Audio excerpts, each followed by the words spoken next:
শুভ সন্ধ্যা বন্ধুরা, আমি তানি।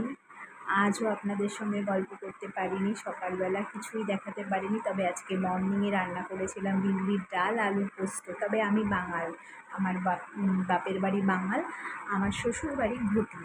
ওরা আলু পোস্ত বিউলির ডাল খেতে ভালোবাসে এবং আমিও আমার শাশুড়ির কাছ থেকে রান্না করা শিখে গেছি। আর রাত্রেবেলা এখন ডালিয়া করবো, আর ডিম ভাজা করবো। আর সকালবেলা যেহেতু আমি আজকে কথা বলতে পারিনি, আজকে সকালবেলা খুব ব্যস্ত ছিলাম। বাড়িতে অনেক মিস্ত্রি এসছে, কেননা আমাদের বেসিংয়ের একটু সমস্যা হয়েছে। তারপরে ছেলের ঘরের ফ্যানটা একটু খারাপ হয়ে গেছিলো।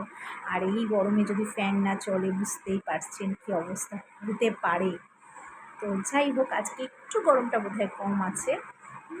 আর যাই হোক বন্ধুরা, আপনাদের সঙ্গে কথা বলে আমার খুব ভালো লাগে। হ্যাঁ, আপনারা যদি চান আমি আরও আপনাদের সঙ্গে গল্প করব বা কথা বলবো, আপনাদের আমাকে যদি ভালো লাগে, তাহলে প্লিজ বন্ধুরা একটু লাইক, শেয়ার এবং সাবস্ক্রাইব চ্যানেলটাকে করে দেবেন।